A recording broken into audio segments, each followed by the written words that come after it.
y dentro del ciclo de la crisis de Ucrania. Es la número 8 de estas sesiones y hoy le toca el turno a nuestro querido presidente Francisco González de Posada para hablar de la religión o religiones en la guerra de Ucrania.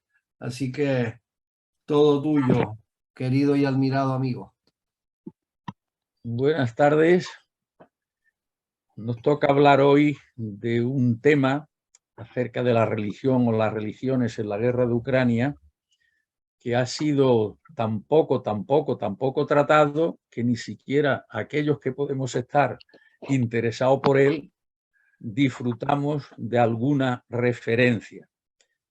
El título puede entenderse en singular, la religión, o en plural, las religiones.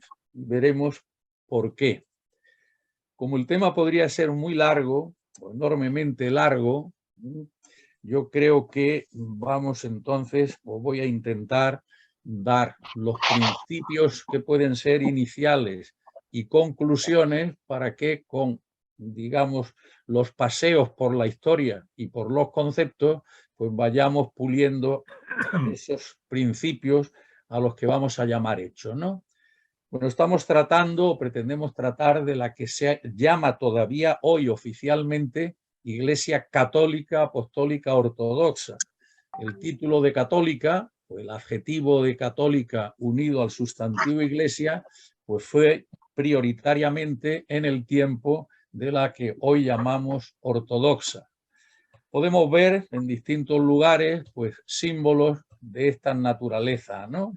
La cruz, como ven, 3, 6, 8 extremos, los iconos como figuras planas, sin que puedan disponer de imágenes tridimensionales, y el otro símbolo que es el de las cubriciones de las distintas torres de ordinario múltiple, con esas cúpulas que llamamos acebolladas o encebolladas.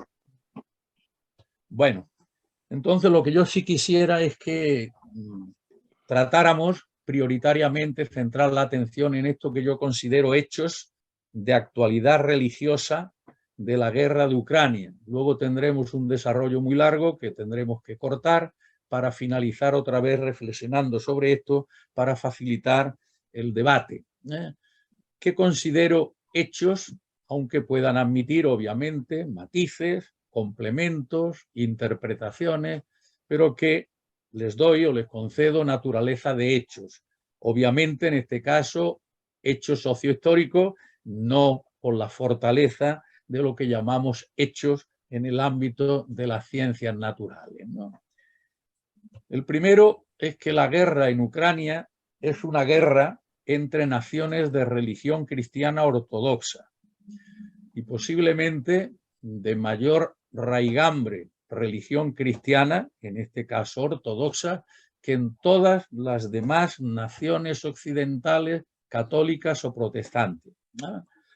Y que esta guerra en Ucrania se produce o está teniendo lugar en un ámbito de iglesias autocéfalas nacionales, como veremos, que son de manera clarísima, conceptualmente, fácticamente y de manera tal que así se actúan permanentemente unas con otras y cada una de ellas en sus respectivos marcos son nacionales.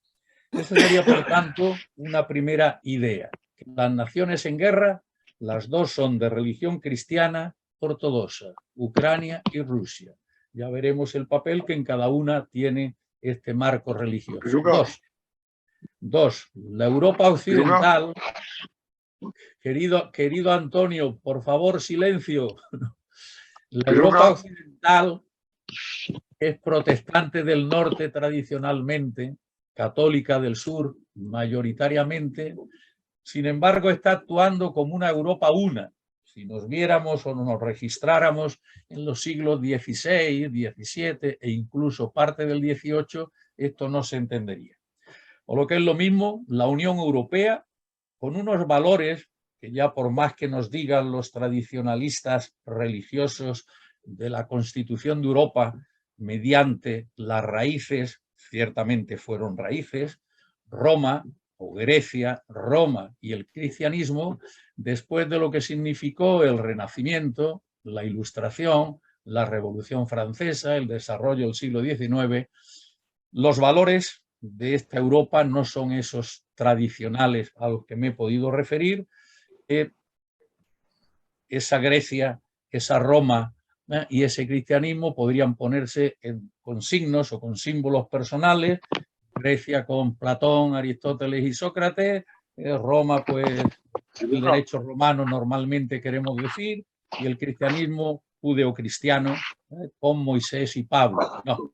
La Unión Europea hoy está establecida sobre un conjunto de valores que ya son formalmente laicos, aunque sin ninguna duda como raíces sigan esos otros existires a los que me he referido yo y en los que se fundamentan las fuerzas más tradicionales, tanto religiosas como políticas, ¿no?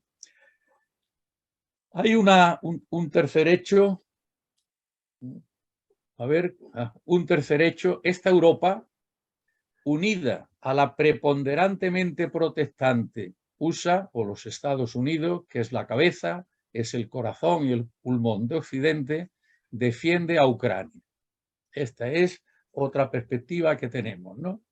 Bien, entonces el cuarto hecho, a mi juicio, hecho prioritario, hecho importante, aunque pueda admitir detalles, como dije al principio, la guerra en Ucrania no es propiamente una guerra religiosa, aunque las características de esta guerra, como lo que tiene raíz religioso, pues sean prioritariamente aquí características nacionalistas, tanto las ucranianas como las rusas, pero estas características de lo patriótico, de lo nacionalista, tienen sociológica y sentimentalmente unas connotaciones muy próximas o paralelas a las propiamente religiosas en el sentido tradicional.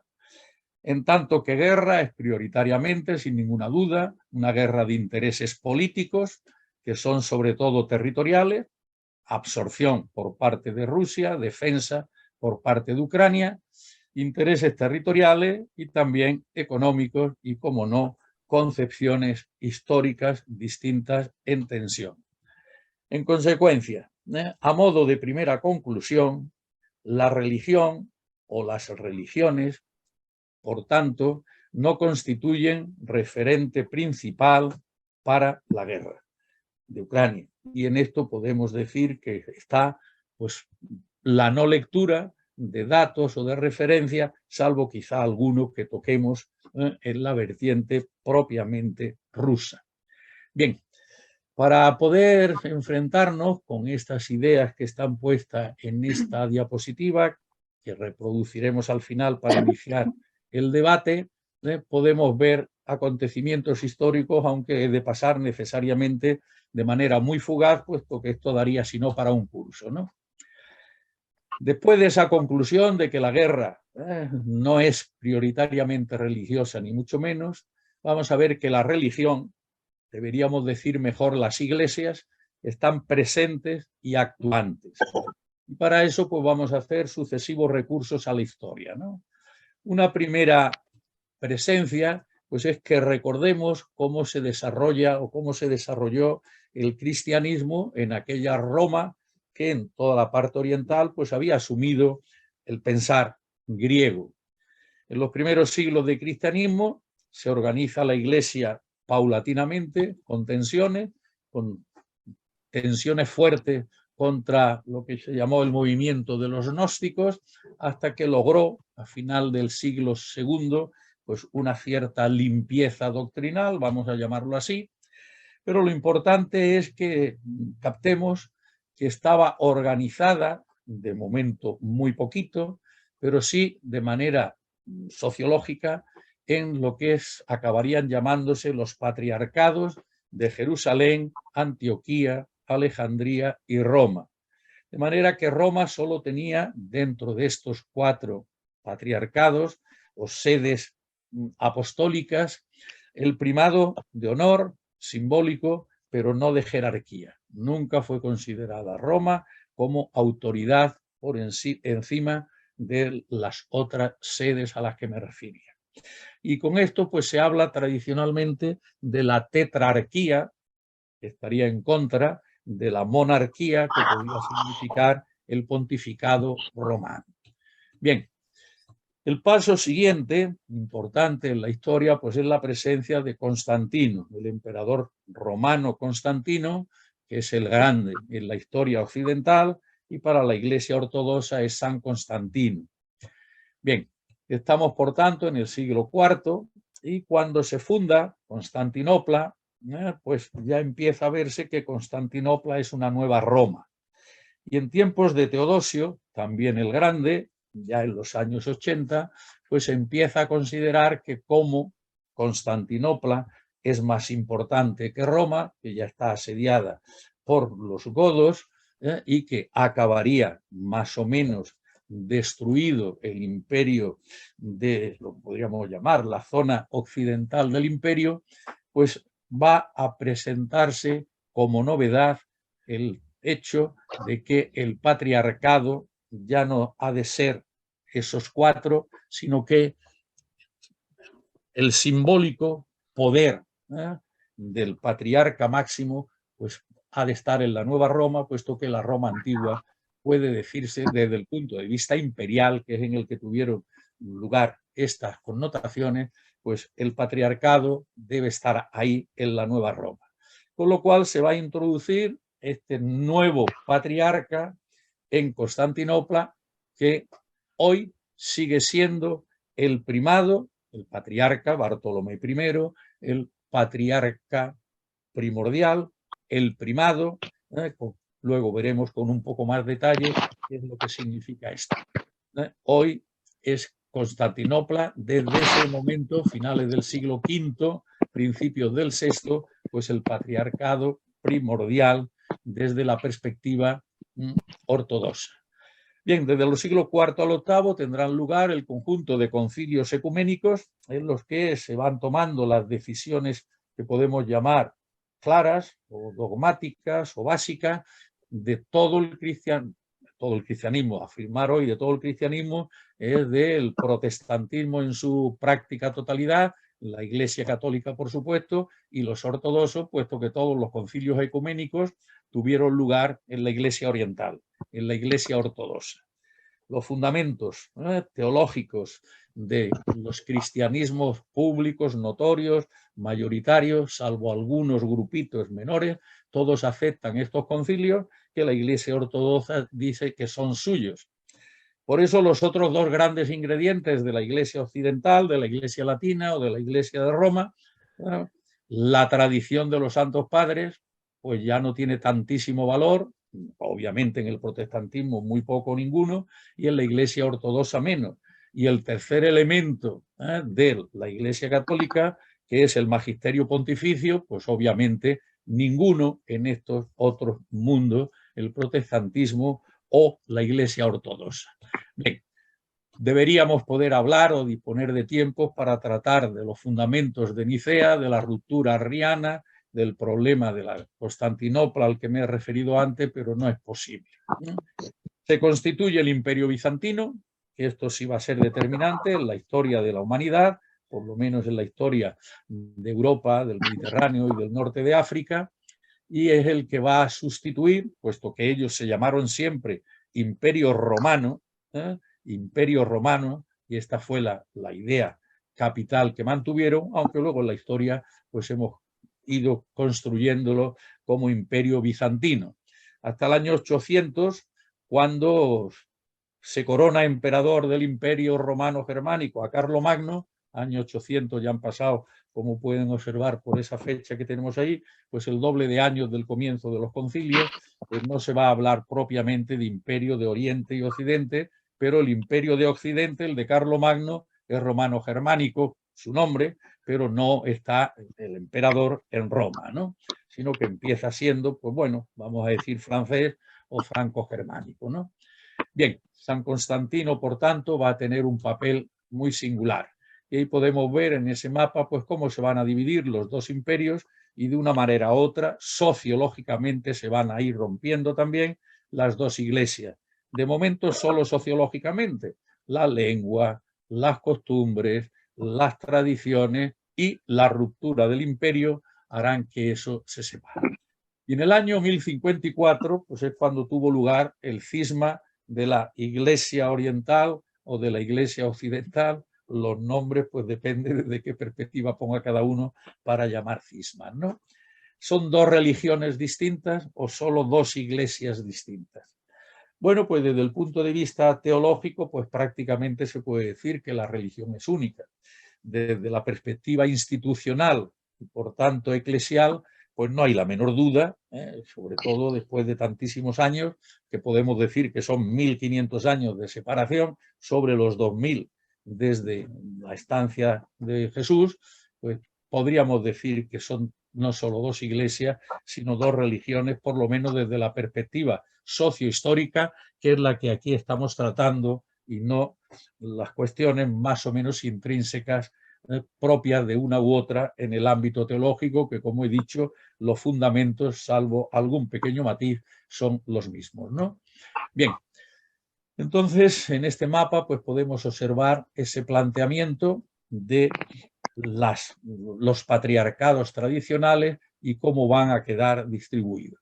Este mapa tiene la importancia de que, como pueden observar, pues es de finales del siglo X, principios del siglo XI. Fíjense prioritariamente en la península ibérica para que veamos cómo todavía estamos un poco lejos de que Alfonso VI conquiste Toledo.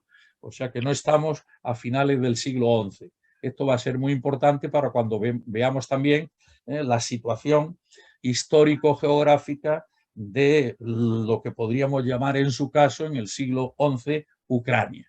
Muy importante. Y cómo pues ya vemos que el Imperio Bizantino ha perdido la parte del Mediterráneo oriental y toda la parte poco señalada en este mapa de lo que es el norte de África en sus costas mediterráneas y, por supuesto, los árabes en España, ¿no? Bien, en consecuencia se ha ido separando la Iglesia ortodoxa y que fue teniendo pues una presencia importante en el sur de España y, como pueden observar ahí, en Calabria o en la isla de Sicilia, precisamente hasta el siglo XI en el que estamos ahora, ¿no?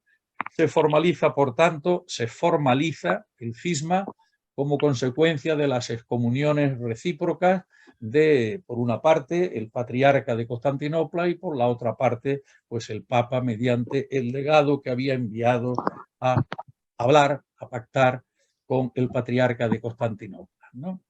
Bien, a esto tendríamos que añadir nada menos que poder estudiar con detalle pues, los hechos, como llamo aquí, de las cruzadas, de los que hemos escrito ya bastante también, ¿no?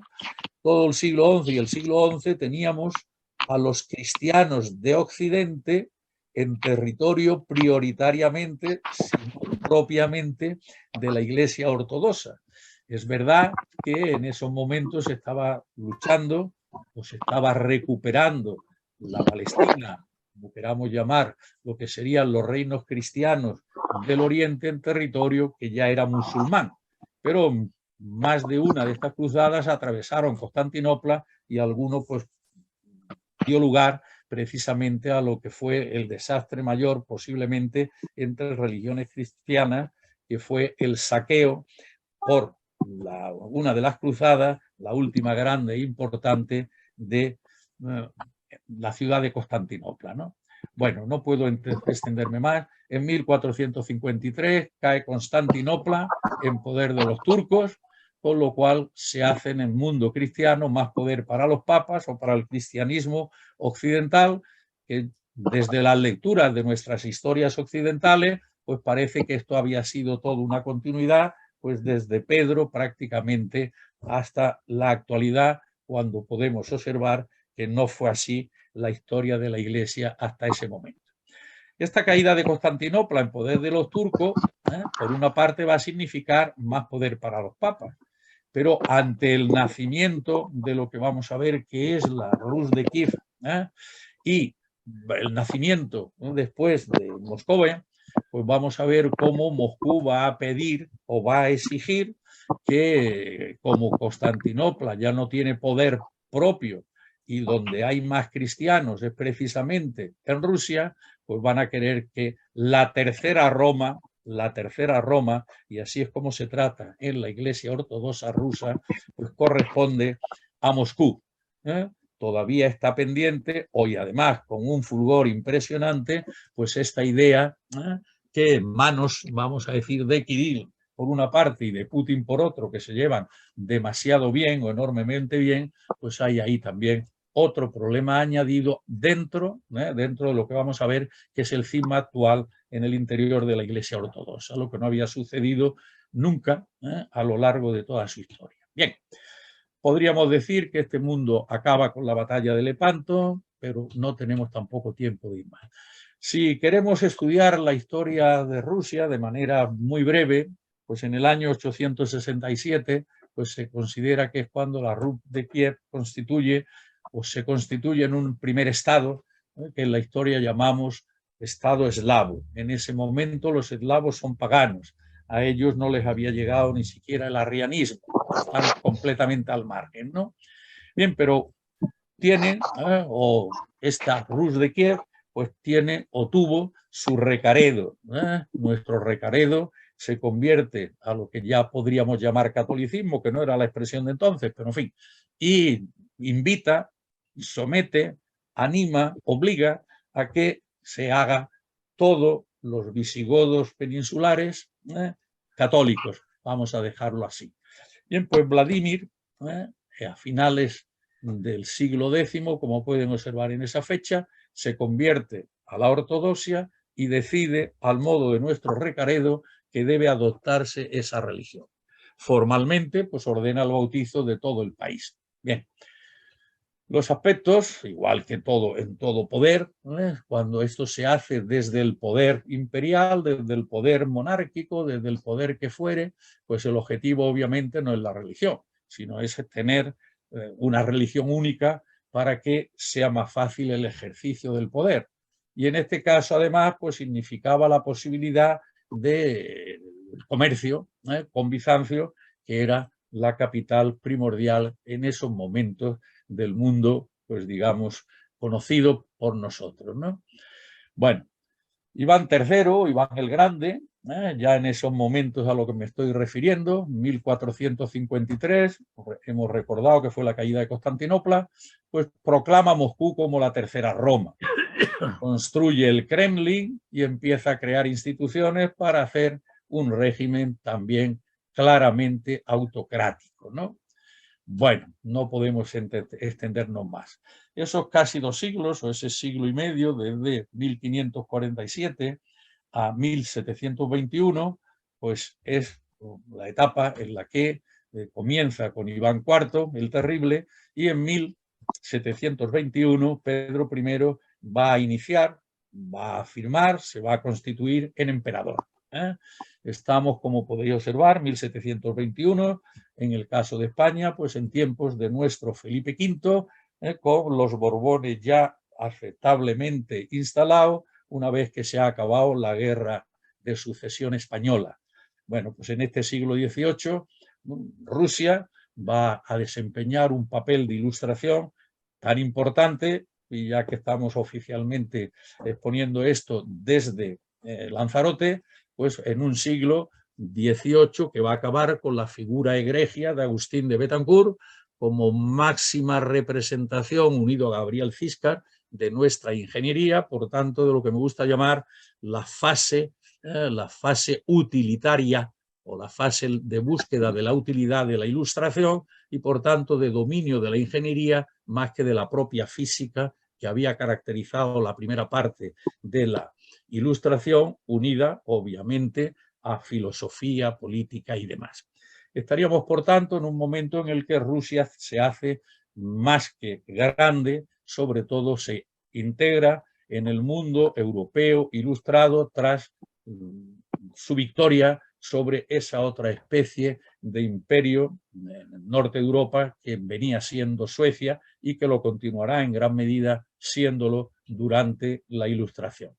Bien, en este cuadro pues podemos ver cómo desde ese momento primero que hemos citado ahí, del inicio del zarato, pues cómo se ha ido extendiendo precisamente hasta el momento del imperio, que va a seguir extendiéndose hacia Occidente, como podemos ver en el mapa, y en la parte central de Asia también, como puede observarse. Durante el zarato pues hubo una impresionante expansión de Rusia. La Rusia imperial nos vamos a encontrar pues con un paso superior, que va a durar pues prácticamente 2 siglos, hasta que Nicolás II pues sea, pues, digamos, primero derrotado, segundo apresado y tercero pues, muerto con la familia, ¿no?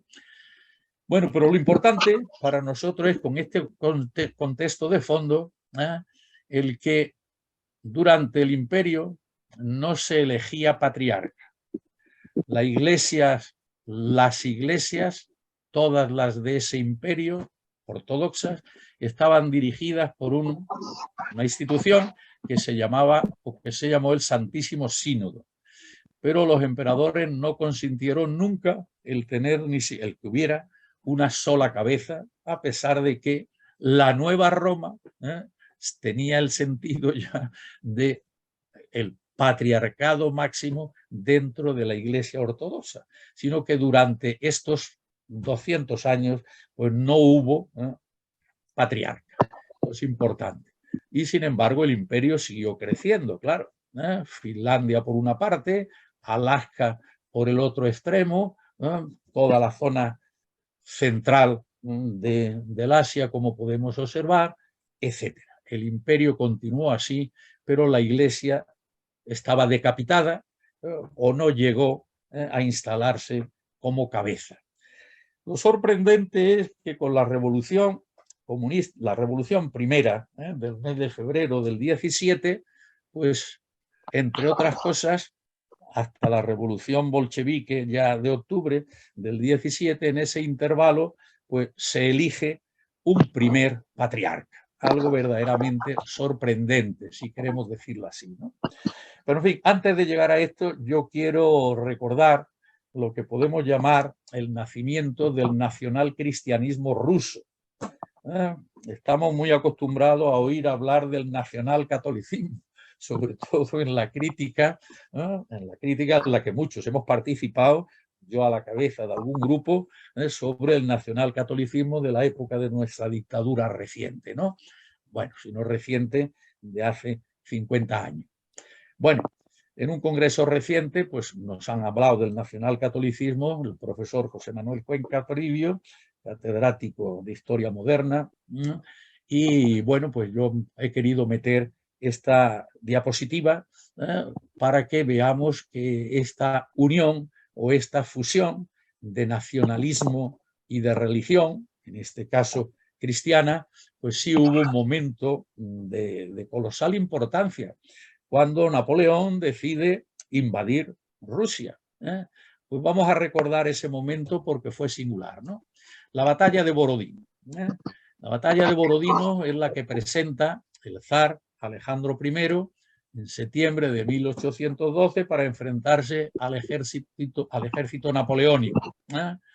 Nuestra batalla de Vitoria, la que el gran Wellington, como lo llamamos, Wellington, duque de Wellington, fue después de sus triunfos sobre Napoleón. Bueno, nuestra batalla de Vitoria, digamos la que consideramos formalmente como el fin de la guerra de la independencia, pues fue un año posterior a lo que acabó siendo derrota de Napoleón. Pero en fin, la batalla de Borodino fue un éxito impresionante de Napoleón. Teóricamente, de algo más de 300.000 soldados. Lo de 300.000 lo digo porque estamos oyendo ahora 300.000 en Rusia. Algo más de 300.000 soldados se dice que llevó Napoleón a esa batalla. Y casi una cifra similar en la que reunió Alejandro I en las tropas rusas. Bueno, lo importante o lo singular aquí es que el ejército ruso, una tras otras de las que podemos llamar en su equivalente actuales, batallones, compañías, todos los estandartes, iconos, no imágenes como en algún sitio se dice, todos los estandartes, iconos en procesión fueron girando, ¿no?, desfilando alrededor de las tropas rusas.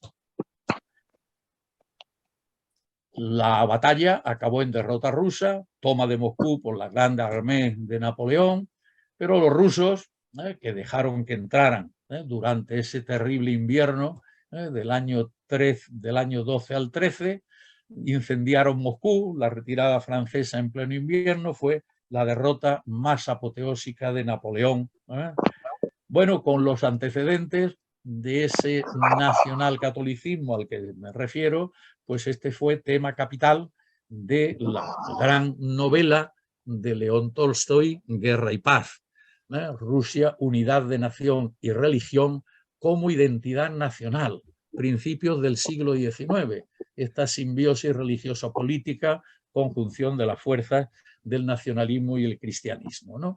Bueno, esta es una imagen verdaderamente deliciosa de cómo los estamentos religiosos con los estandartes pues van paseándose alrededor y bendiciendo a los distintos cuerpos del ejército ruso, que ciertamente perdería de manera catastrófica la batalla de Borodino, pero la guerra la ganaron al año siguiente con el destrozo total de Napoleón y sus tropas en retirada. Bueno, la Rusia del principio del siglo XX, el Imperio ruso es el Estado ortodoxo más grande del mundo, con el patriarcado de Moscú, pero como he dicho, sin patriarca. Esto es muy importante. En el censo de 1897 de Rusia se declaran 90 millones de cristianos de los 125 millones de rusos de ese final del siglo XIX. Bien, y el patriarcado de Moscú, sin patriarca, posee 50.000 iglesias. Ciertamente es una confesión cristiana de alta envergadura social. Bueno, concluye 1917 con el zar Nicolás II, tras, vamos a dejar solo en esa, la revolución bolchevique, ¿no? Bueno, entonces, pues esto va a ser el preludio de lo que va a ir sucediendo a lo largo del siglo XX con estos otros, digamos, naciones, estados, países limítrofes, con lo que va a ir sucediendo a unos y a otros, ¿no? Lo más determinante dentro de esa fase del Imperio ruso pues fue la venta de Alaska a los Estados Unidos, dada la situación, pues, digamos, de escasez de dinero o de moneda que tenía el Imperio ruso. Bueno, en 1917 se inicia la Rusia comunista, formalmente atea, que va a durar pues, más o menos de 1917 hasta 1991. Y más o menos los límites siempre ponemos unas fechas formales, pero luego la realidad social no es exactamente igual, ¿no? Bueno, la revolución bolchevique, vamos a decir, de acuerdo con los textos primordiales, que dura de 1917 a 1923, que va a coincidir prácticamente con la etapa en la que el patriarca que se nombra entre las dos revoluciones de febrero y octubre que elige el pueblo, pues más o menos va a estar vivo, aunque desde la revolución de octubre deje formalmente de ser patriarca también, como sería obvio, ¿no? Bien, se forma un nuevo Estado en el que se expropian la Unión de Repúblicas Socialistas Soviéticas, en la que tiene lugar pues, la expropiación de tierras de terratenientes, y entre ellos de la Iglesia Ortodoxa y muchas. Se elimina la competencia económica, se planifica la producción, se crea el Partido Comunista, bueno, el conjunto de cosas que de una manera u otra basta que tengamos ahora referido.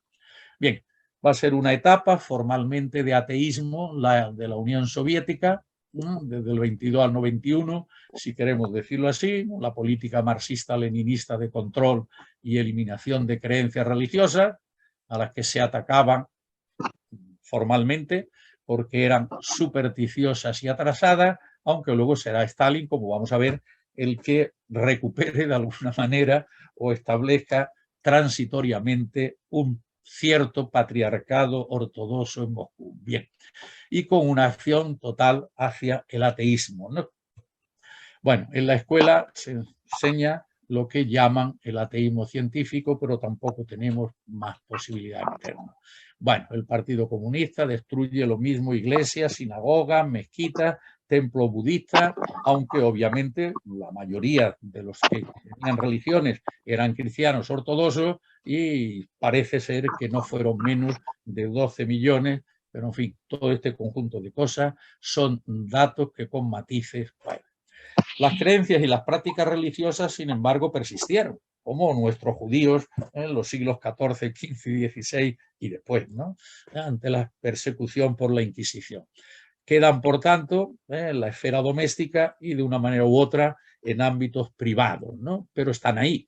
Por eso, cuando en el año 91 esto acaba, pues la floración de iglesias ortodoxas en su limpieza, en su cantidad de liturgia que se realiza, etcétera, pues es fruto de que precisamente esto estaba ahí más o menos escondido, ¿no? Bien, el patriarcado de Moscú, ese que había durado solo desde febrero a octubre del año 17, lo restablece Stalin. Y lo restablece en un edificio colindante con la KGB. Y el patriarca Alejo II procedía de la KGB, no podía ser de otra manera, en este mundo marxista, leninista, comunista de la URSS o de Stalin, ¿no?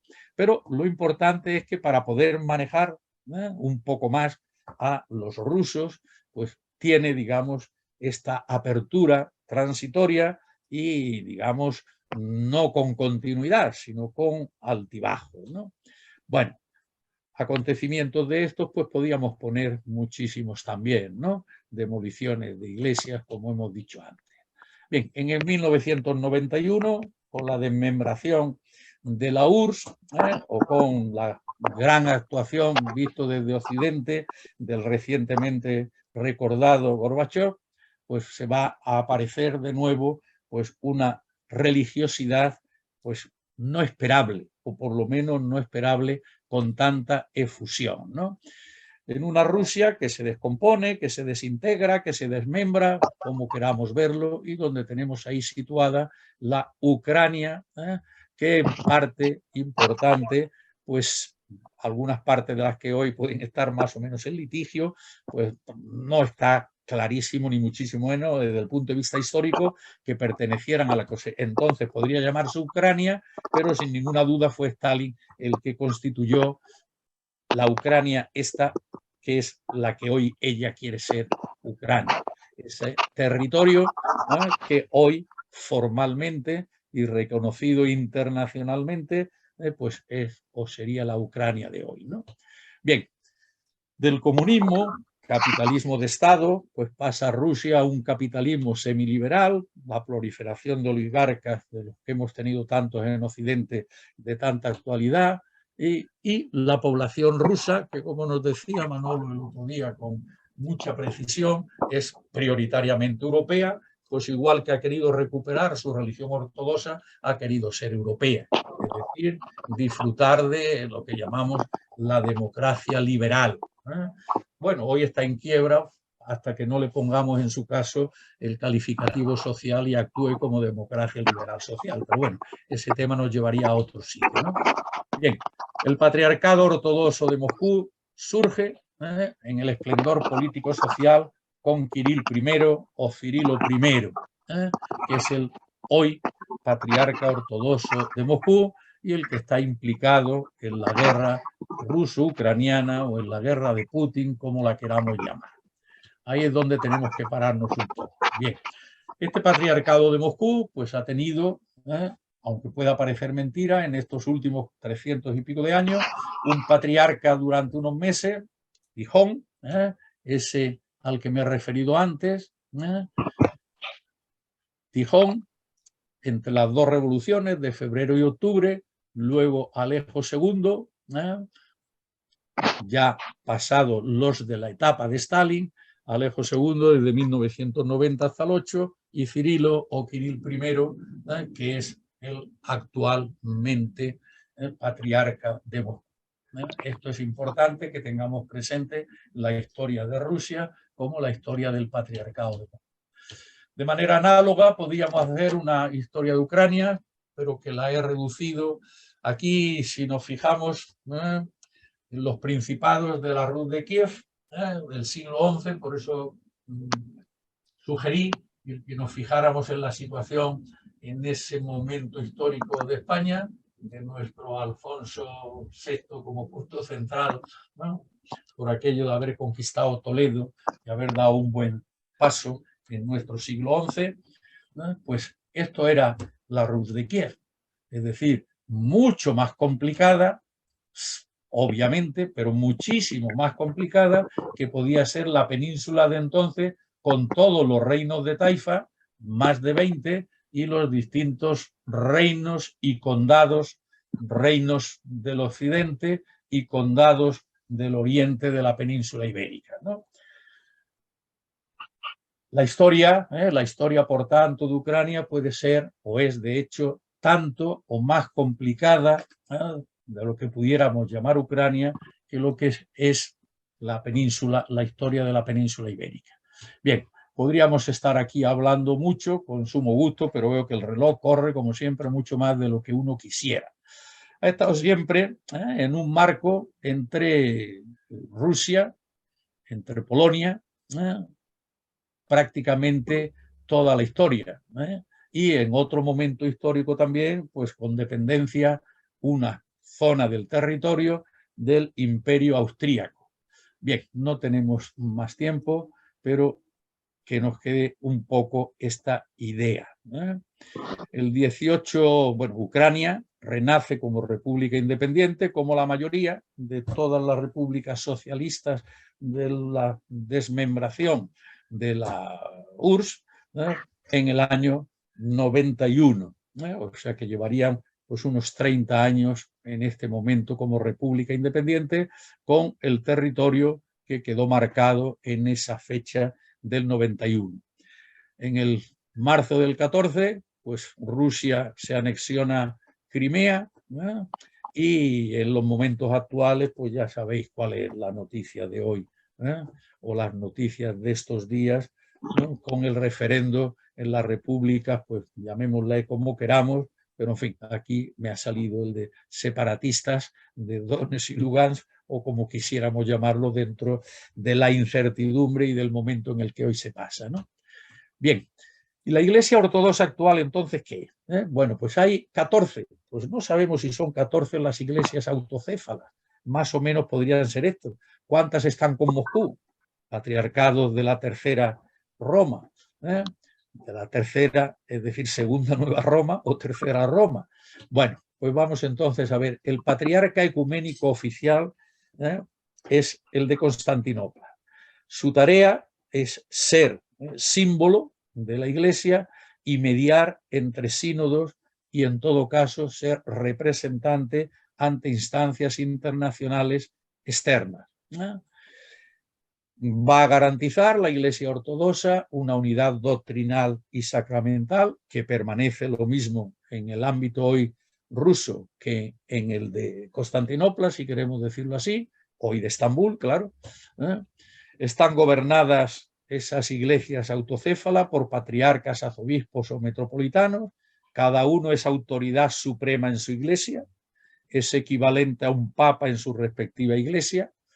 Cuando hoy vemos que hay iglesias rumanas en los Estados Unidos, en Latinoamérica, en España o en cualquier otro país, pues entonces ya vemos que estos papas son un poco más raros, porque tenemos papas en las naciones, en Rumania, en Bulgaria, dentro de poco ucraniana, vamos a verlo ahora, como rusas, como tenemos catedral ortodoxa rusa en Madrid, por ejemplo, ¿no?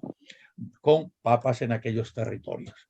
Bien, un gobierno general o el gobierno general es de carácter sinodal y el primado de honor lo tiene el patriarca de Constantinopla en aquellas que de momento, digo de momento porque en las últimas reuniones del año 16 y 18 se ha producido esta especie de cisma al que me he referido, y el patriarca de Moscú con otros 3 pues no han querido participar de estos intentos de sínodos recientes.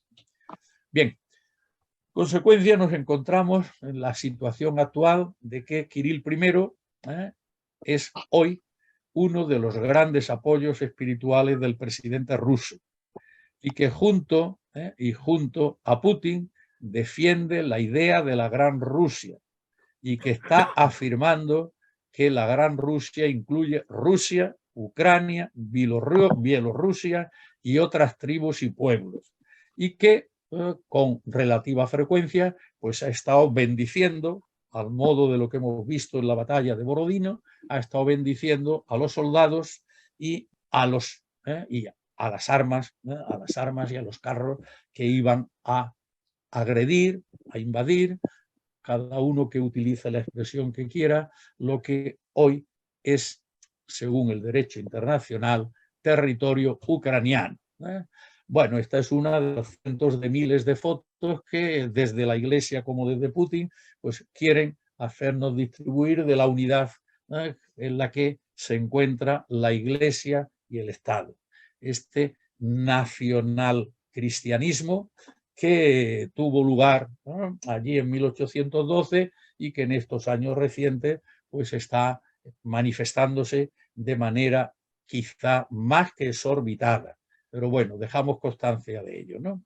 Bien, en consecuencia, pues ahora hay un cisma de la Iglesia Ortodoxa rusa en los sentidos que vamos a ver, porque muchas de las parroquias o de las diócesis y parroquias de la obediencia rusa en territorio ucraniano, pues bastantes de ellas se han pasado a la recién creada Iglesia Ortodoxa Ucraniana, que ya es autocéfala en el reconocimiento del Patriarcado de Constantinopla, que es el mayoritario y que sigue siendo el de máxima importancia internacional.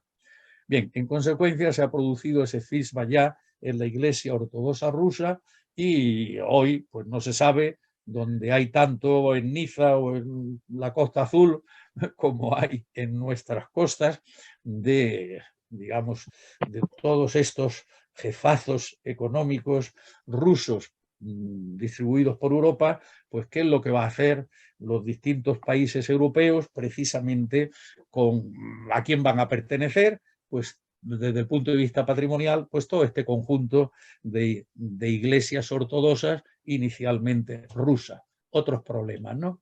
Bueno, tenemos catedrales ortodoxas en Madrid, una de la iglesia griega, de la iglesia rusa, de la iglesia rumana, y no solo eso, sino que también tenemos, pues, esta es una foto de la primera iglesia ortodoxa que habrá en Canarias, rusa, en su origen, en Adeje, Tenerife, que la he visto precisamente las navidades pasadas durante mi estancia familiar en la isla de Tenerife, en su estado de construcción, o otros intentos en Las Palmas, y bueno, pues así está la difusión como consecuencia del mundo presente.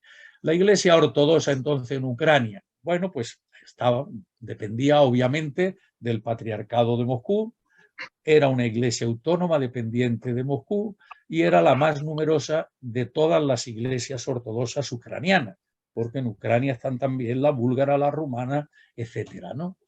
Bien, pues ahora se ha hecho o se ha creado la Iglesia Ortodoxa de Ucrania Unificada. Esto es del año 2018 y no se formalizó hasta enero del 19. Es una iglesia autocéfala, como todas las ortodoxas nacionales, con un metropolitano que, bueno, que ya se está llamando también patriarca. El 5 de enero, Bartolomé I, el primado de la Iglesia Ortodoxa, rubrica el tomos, es el símbolo de la autocefalía que entrega a Epifanio, lo que vamos a ver ahora en la Catedral San Jorge de Estambul, y en consecuencia, desde ese momento ya formalmente y oficialmente existe la Iglesia Ortodoxa de Ucrania unificada, que tiene la sede en la Catedral de San Miguel de las Cúpulas Doradas, verdaderas joyas desde la herencia obvia de la etapa anterior rusa, o como la queramos llamar, en un momento histórico del imperio o después durante la etapa del comunismo, ¿no? Bien, este Epifanio de Kiev y de toda Ucrania, que es como ha querido llamarse esta iglesia ortodoxa, de Kiev y de toda, de manera análoga al patriarcado de Moscú y de toda Rusia, o patriarcado de Moscú y de todas las Rusias, distintos nombres que ha ido teniendo. Bien, pues este es, por tanto, metropolitano de Kiev y toda Ucrania desde diciembre del 18. Es una persona suficientemente formada, fue doctor en teología y sacerdote y rector de monasterios, en fin, una gran tradición histórica, y miembro de la Unión Nacional de Periodistas y de la Federación Internacional de Periodistas, ¿no? Así que para los que quieran un poco de risa, entre un actor, ¿no?, y un periodista estaría el poder civil y religioso en la Ucrania actual. Pero menudos dos han salido, ¿no? Tras la invasión de Ucrania, el 28 de febrero, a su colega de Moscú le dice este conjunto de cuestiones. Él cuestiona la lealtad de Cirilo I a Putin. Ha condenado las acciones de Rusia. Ha pedido ayuda a la comunidad internacional. Ha sugerido nuevos juicios de Nuremberg por los crímenes contra Ucrania. Ha ofrecido sus iglesias como refugio de los bombardeos.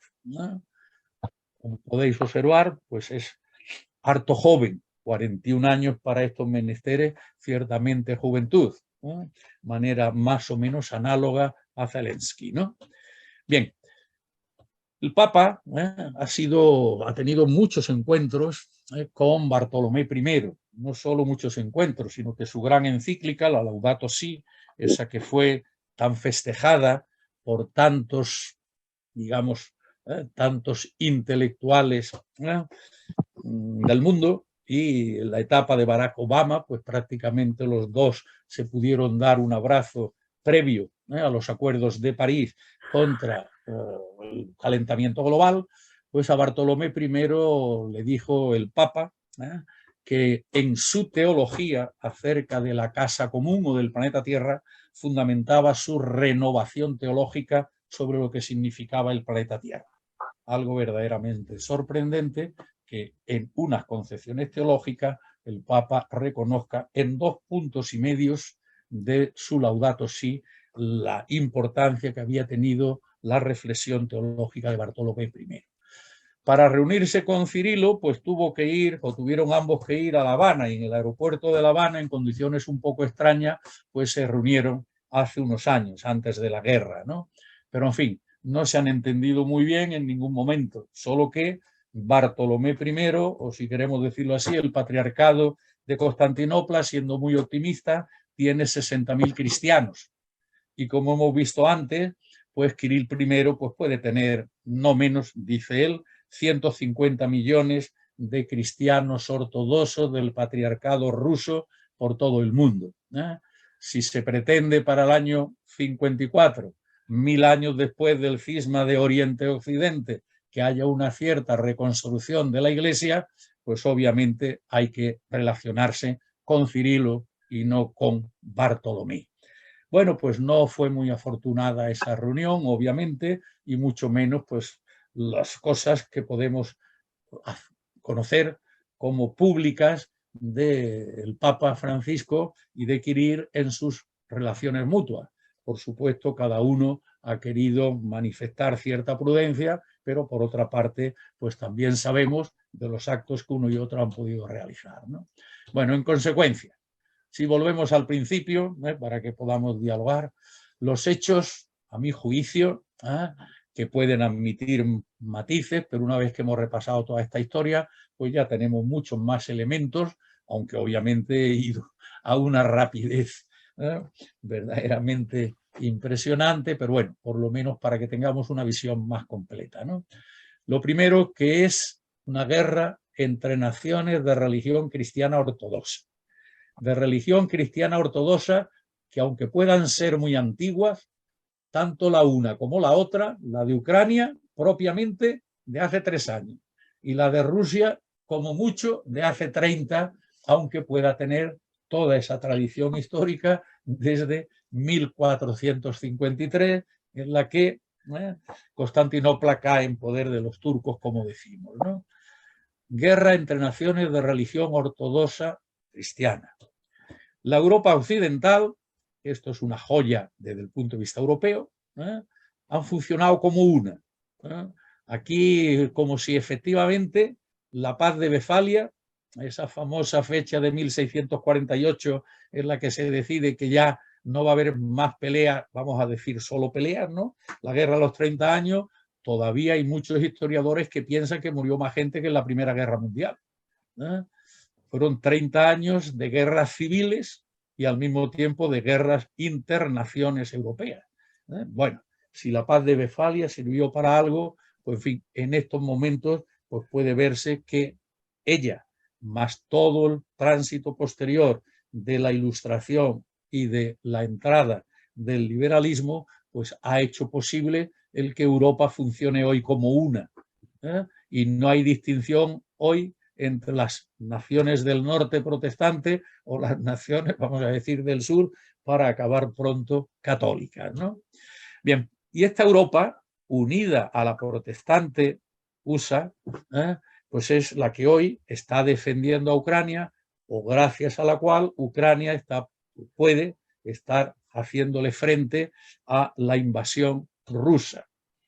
La guerra de Ucrania no es propiamente una guerra religiosa, esto es cierto, pero tiene tales connotaciones nacionalistas o prioritariamente nacionalistas, y el nacionalismo tiene un trasfondo, vamos a decir, sentimental, afectivo, que pertenece a lo que podemos llamar el ámbito de la fe más que al ámbito de la razón, pues se asemejan bastante a la religiosa, como de una manera u otra se estudia en sociología de las religiones, ¿no? No es una guerra religiosa, aunque sin ninguna duda no podamos prescindir de los ingredientes religiosos que hay, ¿no? Por tanto, decíamos que la religión no constituye un referente principal, pero podemos decir que algunas de las iglesias, como he querido aproximarle, sí están en guerra. Pues muchísimas gracias por su atención. Siento haber tenido que ir a esta velocidad de vértigo porque me hubiera gustado disponer de un curso. Pero bueno, perfecto, muchísimas gracias. Pues muchas gracias a el siempre enciclopédico querido presidente, porque además ha sido una visión panorámica de la Rusia antigua, de la Ucrania antigua, de la Ucrania moderna y de los diferentes aspectos religiosos a los que nos hemos enfrentado. Así que abrimos ahora el turno de preguntas para quien quiera preguntar.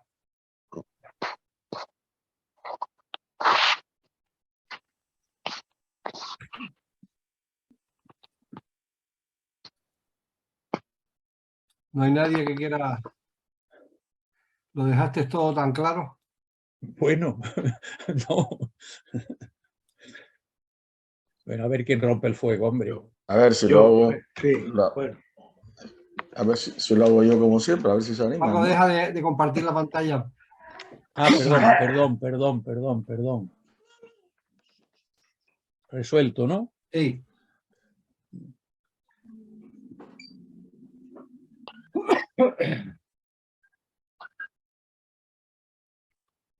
¿Y quién quería hablar?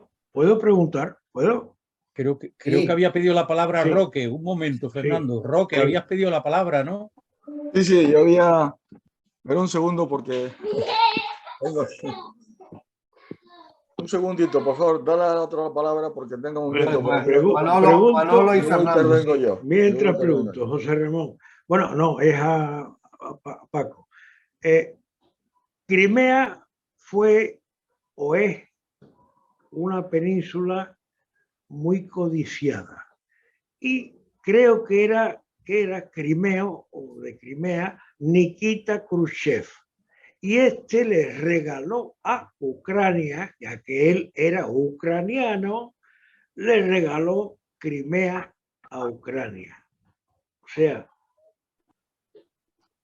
la integración de Crimea en Ucrania fue algo artificial. Yo no quiero, a ver, te contesto, yo no quiero entrar en cuestiones propiamente políticas porque si no acabamos todos en las políticas. Yo prefiero la religiosa, pero está muy cerca a la verdad lo que está diciendo. Históricamente Crimea no fue nunca de lo que podemos llamar Ucrania, ¿eh? Pero eso no obsta para que desde hace ya prácticamente 100 años ¿no? Crimea sí forme parte a los efectos internacionales de Ucrania. Y en consecuencia, lo que pasó en el año 14 es una agresión, una anexión por Rusia de una zona que en el derecho internacional ya es de Ucrania. Pero en fin, yo agradecería que nos metiéramos, bueno, en lo de historia, pues quizás sí, porque he tratado de historia, pero en fin, en la medida de lo posible, temas de la religión, ¿no? Venga. Bueno, aspettiamo. Manolo Medina quería preguntar.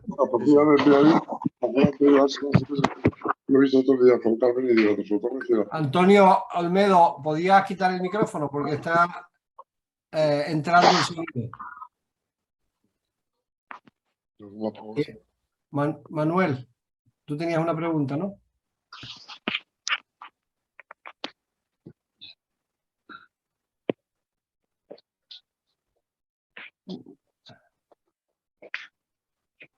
Manolo Medina, ¿querías una pregunta? No se te oye. Tienes el micrófono cerrado.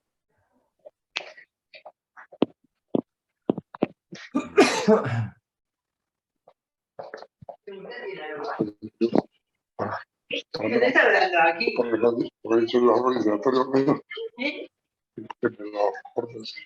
Antonio Olmedo sigue con el micrófono abierto.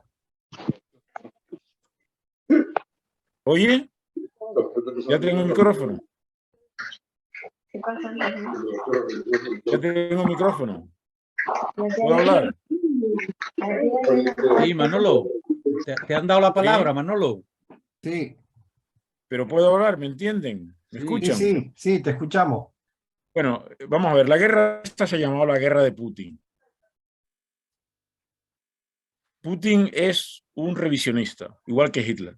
Hitler basó su guerra en la recuperación de los poderes perdidos por Alemania en la Primera Guerra Mundial y se embarcó en una guerra mundial. Putin ha hecho lo mismo. Está reivindicando lo que fue el antiguo imperio soviético, imperio ruso, del que él fue oficial, frente a Occidente. Es la guerra de él contra Occidente. Y considera que Estados Unidos le quitó a Rusia el papel de superpotencia y está tratando de reivindicarla. Claro, Estados Unidos es Occidente. Estados Unidos ha sido el crisol de las civilizaciones occidentales y en este momento yo creo que para mí el gran error de Putin es colocarse en ese papel reivindicativo, siguiendo las teorías de Dugin sobre la función de la Rusia imperial, de la Rusia tradicional, de la Iglesia ortodoxa, mientras frente a un Estados Unidos que representa todo el conjunto de la civilización occidental. Estados Unidos es un crisol de iglesias, crisol de civilizaciones, crisol de concepciones políticas basados en los principios de la civilización occidental, que son en este momento la democracia, la tolerancia, la laicidad, el predominio de la ciencia sobre la religión precisamente, y además la defensa de los derechos fundamentales. Es una concepción antropocéntrica frente a la concepción, diríamos, tradicional, anticuada, superada de Dugin, que ha incorporado a Putin, lo cual le lleva a su derrota. Es una derrota inevitable frente a unos Estados Unidos que representa a la civilización occidental con toda su fuerza y su tradición milenaria. El reivindicar un papel de Rusia como superpotencia sobre la base de una historia de una Rusia cristiana, antigua, ortodoxa, no tiene sentido ninguno. O sea que esto yo creo que lleva, y es lo que está llevando en este momento a Rusia y a Putin a la catástrofe. Totalmente de acuerdo, con la visión del papel que quiere desempeñar Putin y del desarrollo.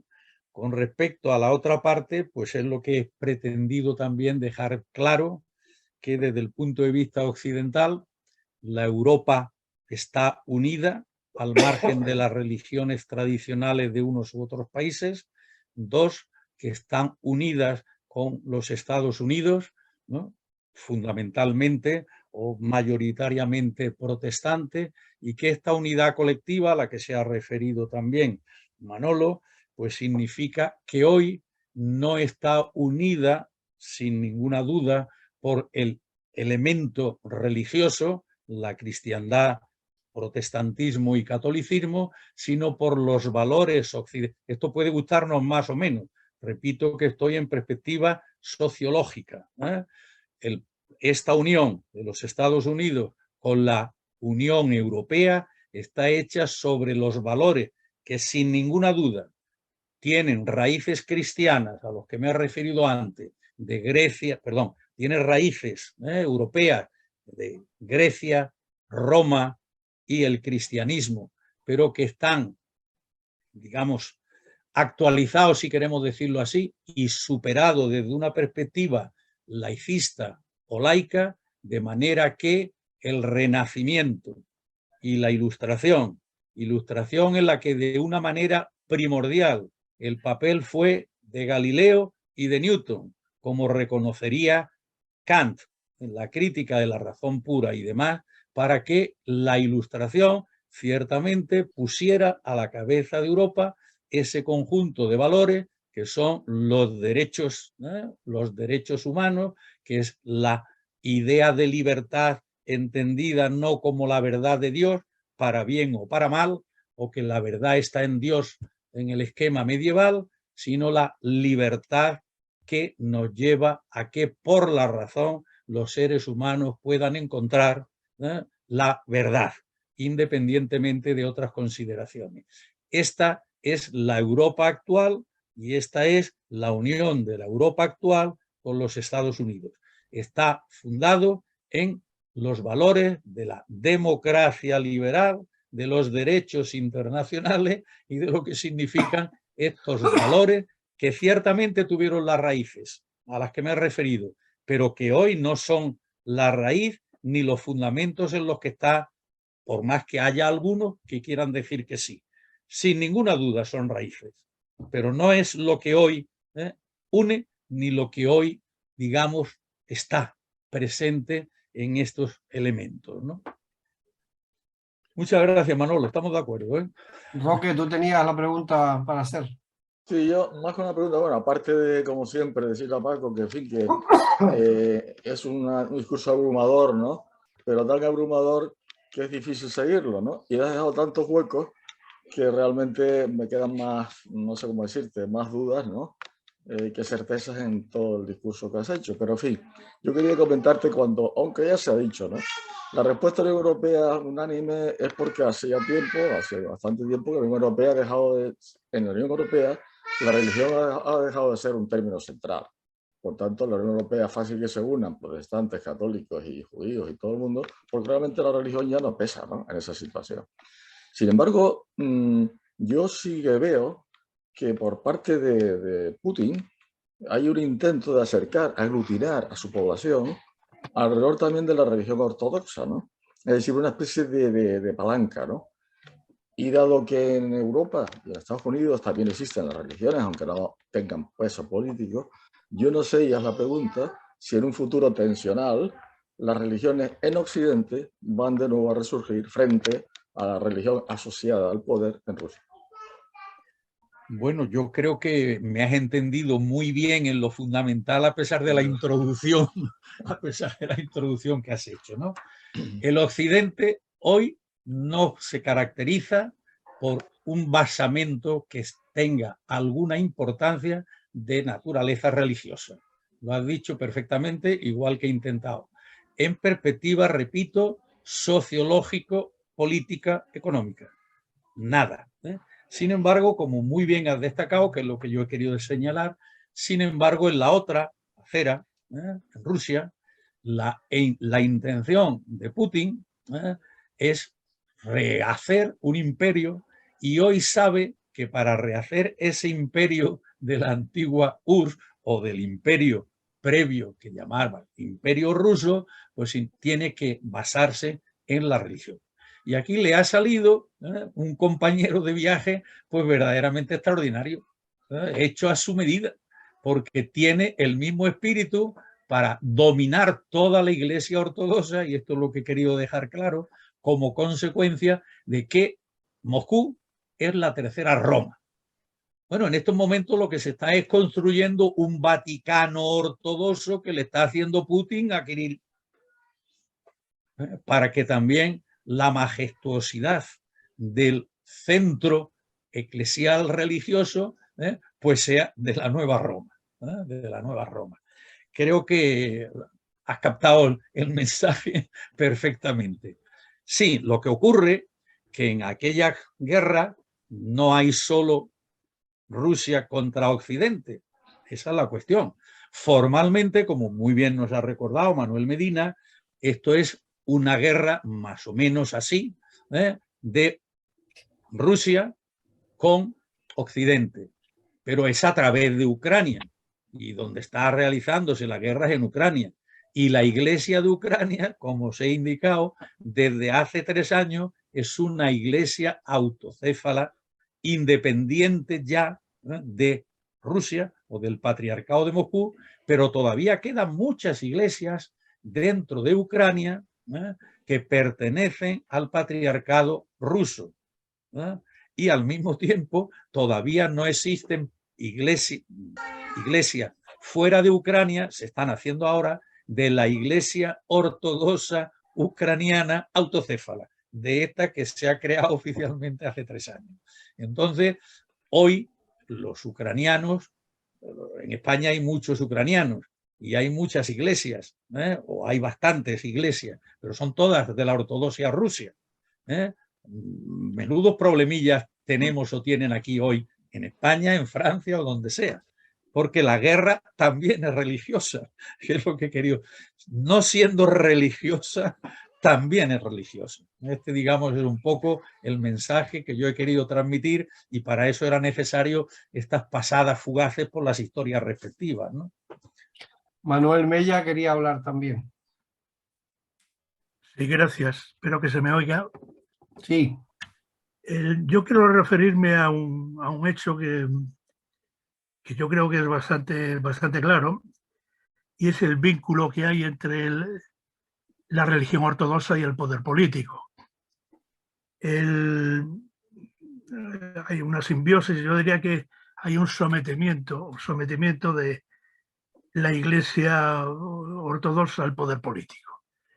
Y si hay conflictos entre los poderes políticos de Rusia y Ucrania, inmediatamente repercute en las iglesias. Y este sometimiento, yo creo que hay un sometimiento, no es nuevo. Ya en la época de Stalin, quiero recordar, en la Segunda Guerra Mundial, Stalin protegió y fue bastante tolerante con la Iglesia Ortodoxa. Incluso le permitió crear una división en el Ejército Rojo. Fue la división San Jorge. Allí se decía misa todos los días y por supuesto se rezaba por el padrecito Stalin, ¿no? Y fue una de las unidades más condecoradas del Ejército Rojo. Stalin les animó a luchar diciendo que si caía la tercera Roma, Moscú no habría una cuarta Roma. Y efectivamente fue una unidad muy, muy combativa. Y ahora lo que ha ocurrido es que, bueno, hay un conflicto político y repercute inmediatamente en la Iglesia. Y por eso se producen estas divisiones y estos enfrentamientos entre las diferentes confesiones ortodoxas, ¿no? Yo creo que ese es un hecho bastante llamativo, ¿no? Pero en fin, no sé si... Sin duda, sí, vamos, el principio que expone, el sometimiento, creo que lo he dejado absolutamente claro, ¿eh? Sin ninguna duda, ¿eh? La Iglesia Ortodoxa rusa ha estado siempre sometida al poder político, ¿no? Dentro de ese sometimiento al poder político hemos dejado bien claro que durante 3 siglos no hubo patriarca, sino que era el emperador directamente el poder también de la Iglesia. Hemos visto cómo solo ha habido patriarca propiamente durante 9 meses del año 17. Sometimiento que sigue estando hoy, como en casi todo el resto de las iglesias autocéfalas. Las iglesias son autocéfalas de un estado concreto, de un país concreto. En consecuencia, no solo hay relaciones con el poder de ese país, sino que en medida importante dependen de ese país. Segundo aspecto, el que planteas, extraordinario, se ve que lo conoces perfectamente, de Stalin. Stalin utilizó a la Iglesia ortodoxa, como he dicho también fugazmente, momentos de sí y momentos de no. Ya he puesto también en la diapositiva que el año 43 es cuando crea precisamente de lo que estás hablando, de las divisiones, ¿no? Sin ninguna duda. Y tenían siempre a León Tolstoy, ¿no? Como vean, la batalla de Borodino, donde se había creado esa situación. Pero sociológicamente esto me lleva a que veamos las diferencias que hay entre el catolicismo, con una autoridad jerárquica plena, absoluta, la Iglesia ortodoxa, que por su división social, sociopolítica, socioestatal, como queramos llamarlo, va a depender necesariamente siempre de los poderes políticos. El protestantismo, en la dispersión de tantas iglesias protestantes tan diferentes. Suelo decir que a mí me gustaría ser protestante, de broma, claro, pero podemos decirlo aquí, que a mí me gustaría ser protestante porque así soy lo que quiera, ¿no? Bueno, pues esto es una cuestión obvia, obvia, la libertad absoluta de creencias, si lo queremos decir así, aunque haya pues, un dogma central. Pero si nos vemos en la Iglesia Católica, ¿qué significado tiene el que exista el Papa? Bueno, pues mientras estaba la Iglesia ortodoxa en su máximo periodo de crisis, 1453, caída de Constantinopla, la Iglesia occidental se permite el lujo nada menos, y fíjense de quién voy a hablar, Alejandro VI, el Papa Borgia, decide nada menos que el planeta Tierra se puede dividir en dos, la mitad para Portugal y la otra mitad para Castilla. Y no protesta nadie. Tienen que pasar 100 años para que los holandeses que todavía no se han independizado de España, o los ingleses que tenían que hacernos pupa, o los franceses, para que empiecen a hacernos las cosquillas en la América española. Se acepta. ¿Por qué? Porque desde Inocencio III, el Papa Inocencio III, 1198 a 1216, se ha manifestado y ha actuado no solo como vicario de Cristo, que no se sabía muy bien lo que era, pero que él lo va a dejar ya muy claro, como pontífice máximo. Hay que acabar con que cada obispo mande en su diócesis. Estamos viendo todavía hoy dentro de la Iglesia Católica cuánto de mucho, visto desde Roma, mandan los obispos en su diócesis, aunque hoy manden muchísimo menos. Y tercero, Rey de Reyes. Cuando Inocencio III se pregona Rey de Reyes y empieza a tener sus, vamos a llamarle el símil, sus ejércitos de órdenes religiosas para que el Papa esté claramente por encima de los obispos, pues Inocencio III crea la Orden del Espíritu Santo, a los pocos días de tomar posesión como pontífice. La Orden de los Mercedarios, la Orden de los Trinitarios. Y cuando hay que empezar la guerra justa, en la perspectiva teológico, como queramos llamarlo, contra los cátaros, franciscanos, dominicos y después agustinos, necesitaba precisamente para que esta trilogía de poderes, vicario de Cristo, pontífice máximo y rey de reyes, bueno, pues esto desde 1210 más o menos hasta la fecha, ya podemos ponerlo donde queramos, pero Alejandro VI, el Papa Borgia, valenciano, pues se permite el lujo de dividir el mundo. Esto no es concebible en ninguna de las restantes iglesias, ¿no? Y esto significa pues, lo que la Iglesia Católica socialmente ha tenido de jerarquía. Si a eso se le aporta, además, que el aspecto del quehacer teológico más la conducta social católica significa no solo las Sagradas Escrituras, sino que a eso hay que unirle la tradición, los concilios y el magisterio pontificio, pues esto hace que sea de un monolítico la Iglesia jerárquica católica enfrente, digámoslo así, o en paralelo a lo que son las iglesias ortodoxas autocéfalas, con las ventajas e inconvenientes que cada uno quiera ver. Pero en perspectiva sociológica esta es la realidad, ¿no? En consecuencia, esto no podría pasar en el mundo católico. Ha pasado, y mucho más, como hemos visto en las cosas anteriores, porque hoy, en la línea de lo que planteaba antes Roque Calero, pues ciertamente es que hoy la Iglesia manda poco, que con dificultades, desde una perspectiva sociológica, manda en sus propios fieles. Desde una perspectiva teológica, pues la doctrina sigue siendo la que es. Esa es otra cuestión, ¿no? Muy bien, pues no sé si... ¿Alguna otra pregunta? Sí, Juan Antonio. Como ya vamos con el tiempo y tal, era solamente un comentario.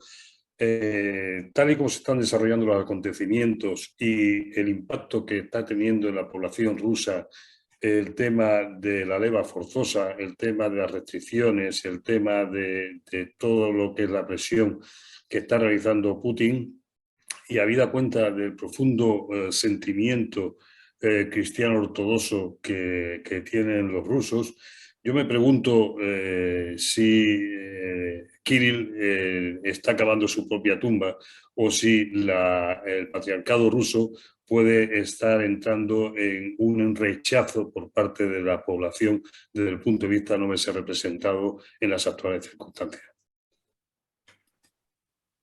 Esto es opinión y con poca información, obviamente, la respuesta, ¿eh? Yo no tengo ninguna duda que igual que hay una creciente oposición a Putin, pues tiene que existir una paralela oposición a Kirill I, ¿eh? Pero esto, digamos, es impresión psicosocial, ¿eh? Si cae el uno, yo no tengo duda que deben caer el otro.